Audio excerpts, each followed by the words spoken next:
ప్రజలకి జీర్ణం అయితలేదు అసలే. వారం రోజులు కాలే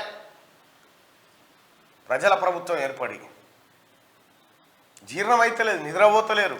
7 రోజులకి 7 ఏళ్ళకి వేస్తున్నారు. 7 ఏళ్ళు గడిచిపోయినట్టుగా ఆగమాగం అవుతురు, పిస పిస ఎత్తురు. పాయే ఇన్ని రోజులు కొట్క బుక్తిమి, అది ఇది, ఇప్పుడు బుక్క కుట్ట అయిపోతిమి, ఎక్కడికక్కడ కట్టడైపోయా, లెక్కలు బయటికి రాబట్టే, దొంగతనం అంతా బయటికి వెళ్ళబట్టే ఏం చేయాలని అర్థం కాక కొట్క సత్తురు. ఇప్పుడు మళ్ళా ఈ లెక్కలు బయటికి రాకుండా, ఈ దొంగతనాలు బయట పడకుండా ఇప్పుడున్న సర్కారును కూలగొట్టాలి. ఇది కథ వీళ్ళది. కేటీ రామారావుది అదే కథ. ఇప్పుడు ఆట స్టార్ట్. ఏం స్టార్ట్ అయింది ఆట? ఏం ఆట స్టార్ట్ అయింది? ఏం అమలు చేసినావు నువ్వు? ఆట స్టార్ట్ అయినా అది ఇంకేడా? ఇంకా మేము పరిపాలన ఇంకా ఇంకా ఇంకా లైన్లకు రానేలే. అప్పుడే ఇంత అయిపోతే ఎట్లా? ఇప్పుడు అసెంబ్లీ నడుస్తుంటే ఇవాళ అసెంబ్లీలో స్పీకర్ ఎన్నిక తర్వాత ఉంటుంది చూడుర్రి, మాట్లాడుర్రి. ఏం మాట్లాడతారు, ఎవరెవరు వస్తారో రాయడానికి. నేను చెప్తున్నాగా, మీరు పారిపోవడం తప్ప ఇంకొక ఆప్షనే లేదు మీకు. మీరేమో దొంగతనంగా రైలు ఎక్కువ, బస్సు ఎక్కువ దూరం దిగి ఆడికి గాలి మోటార్ ఎక్కి పోవడం తప్ప ఇంకొక ఆప్షన్ మీకు లేనే లేదు. మీరు చేసిన కథ మెల్లగా బయటపడుతుందని ఇంకా సానుభూతి సార్కు. ఏం తక్కువ చేసిండని ఏం చేసిండ్రా భయ్ కేసీఆర్? చేసిందేంది? మోసం. లెక్కలు తెలుస్తలేవు, చెప్తలేవు ఇవి. సానుభూతి, కేసీఆర్కు సానుభూతిని తయారు చేయాలని, కేసీఆర్ని అయ్యో పాపం అనాలని. అరే తెలంగాణ రాష్ట్రంలో 7,000 మంది రైతులు ఉరితాలకు ఏలాడబడ్డారు కేసీఆర్ ఏలువడ్ల. ఒక్కడికి సానుభూతి లేకపోయా రైతుల మీద. నిరుద్యోగులు ఆత్మహత్య చేసుకొని చచ్చిపోతే ఒక్కడికి కూడా సానుభూతి లేకపోయా నిరుద్యోగుల మీద. ఉద్యోగస్తులు అల్లల్లాడిర్రు. 317 జీవో తీసుకొస్తే స్పౌస్ బదిలీలు లేకపోతే వాళ్ళ ప్రావిడెంట్ ఫండ్ను కూడా మెక్కితే ఆఖరికి జీపీఎఫ్ నిధులను కూడా అక్రమంగా కొట్టేస్తే 1 తారీఖు జీతాలు ఇయ్యక మొత్తం పాలోనికి బిల్లు కట్టలేక వాడు కూడా తిట్టిపోయే పరిస్థితికి వస్తే ఒక్కరికి సానుభూతి రాలేదేమో. 13 జిల్లాలను బ్లాక్ లో పెట్టిర్రు. 13 జిల్లాలు స్పౌస్ బదిలీలు బ్లాక్ లో పెట్టిర్రు. ఒక్కరికి సానుభూతి రాలేదేంది అప్పుడు? ఆర్టీసీ ఇట్లా చేయొద్దా? అంటే ప్రజా దర్బార్లు పెట్టొద్దు, మహిళల కోసం ఉచిత రవాణా ఇయ్యొద్దు, రుణమాఫీలు చేయొద్దు, రైతు బంధు పైసలు వేయొద్దు అని కోరుకుంటురా మీరు? మీరు ఎన్ని విద్యలు పడ్డా, ఎంత డ్రామాలు చేసినా తెలంగాణ రాష్ట్రంలో ఉన్నది ఇలా ప్రజల ప్రభుత్వం. మీరేదో అరిసి గీపెట్టి మస్తుగా సంపాదించిన పైసలు ఉన్నాయి, వానికి వీనికి నిత్తం ఇచ్చి ఎగేస్తూనే ఉంటాం. ఎగేసి అర్జెంటుగా రేవంత్ రెడ్డి గారిని, ఆ ప్రభుత్వాన్ని కూల్చేస్తామని అనుకుంటారేమో. బిడ్డ గుర్తుపెట్టుకోరి, 2014లో కేసీఆర్ నీకు వచ్చిన సీట్లు 63. ఇలా నీకంటే ఒకటి ఎక్కువనే ఇచ్చారు ప్రజలు. సిపిఐ కలుపుకుంటే ఇంకో 2 ఎక్కువ అవుతాయి, 2 సీట్లు ఎక్కువ అవుతాయి.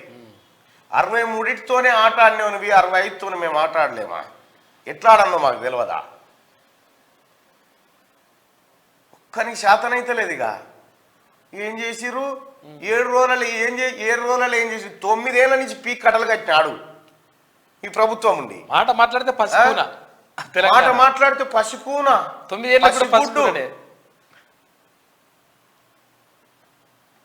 మీ గుడ్లన్నీ తీస్తాం, మేమేం ఉత్తగేమి ఉన్నాం, మా పనిలో మేము ఉన్నాం. కానీ మీ గుడ్లన్నీ వెళ్తే మీ కథ అంత వెళ్తుంది. మీ ఒక్క ఫైల్ కూడా మిస్ కాదు. మీరేమో దాచిపెట్టినాము, ఇంకేదో చేసినాము, ఇంకేదో డ్రామాలు ఆడుతున్నాం. కానీ ఈ డ్రామాలు ఏమి నడవయి. మీదికి మేకపోతు గాంభీర్యంతో వచ్చే పాయానుకుంటు వచ్చులేదు సచ్చులేదు అయిపోయింది మీ దుకాణమే. తెలంగాణ రాష్ట్రంలో మీ దుకాణం బంద్ అవుతుంది. ఏదో రేవంత్ రెడ్డి గారు మెతకగా కనిపిస్తూ ఉన్నాడు, అంత అగ్రెసివ్గా అప్పట్లెక్క కనిపించలేడు అనుకుంటారేమో. ఇంకా పరిపాలన పట్టాలకు ఎక్కితే మీ తోలు ఒలిసి ప్రజల ముంగట పెట్టి మీరు ఏం చేసిరో అదంతా చెప్పేటం ఇంకా ముందుంది కదా. తొందర ఎందుకు? లెక్కలు తెలియద్దా? ఇప్పుడు పౌర సరఫరాలు తెలిసే, నీటిపారుదల తెలిసే, ఎక్సైజ్ తెలిసే, కరెంటు తెలిసే, ఇంకా ఈ మిగతా శాఖలు తెలియద్దా? మిగతా శాఖలు తెలిసినాక అన్ని కుప్ప పోసి మిమ్మల్ని ఫుట్బాల్ ఆడుతుంటే అప్పుడు చెప్పుర్రి మీరు చేసింది ఏందో. తెలంగాణ ప్రభుత్వం, కొత్త ప్రభుత్వం ఏర్పడి గౌరవ ముఖ్యమంత్రి గారు రేవంత్ రెడ్డి గారు కొలువు తీరి వారం రోజులు కాకముందుకే ఒకనికి జీర్ణమే అయితే లేదట. జీర్ణం గోళీలు వేసుకుంటారు, బయలుకు పెడుతుంది ఒకనోనికి. ఇంకా ఇప్పుడే గిట్లుంటే ముందుంది ముసళ్ళ పండుగ, ఎందుకు ఇప్పుడు ఇంత తొందరగా ఎందుకు ఆగమాగమవుతురు? చూడరా రేపు పొద్దుగాలు ఏం జరుగుతుందో. తెలంగాణ ప్రజలారా, మీరు నమ్మి మీరు గెలిపించుకొని మీ ఓటు మా ప్రభుత్వాన్ని మీరు వేసినటువంటి ప్రభుత్వాన్ని కులగొట్టాలి, కూల్చేయాలి, ఇంకేదో చేయాలని వీళ్ళ తాపత్రయం ఇంత పరిశానంగా ఉన్నారనుకుంటున్నాం. జీర్ణమైతే లేదు. ఏమో చేస్తాం చూడండి, ఏం చేస్తావు లడపీసు ఏది కాదు. పండబెట్టి తొక్కుతారు, పబ్లిక్ పండబెట్టి తొక్కుతారు, కసరగక్తారు.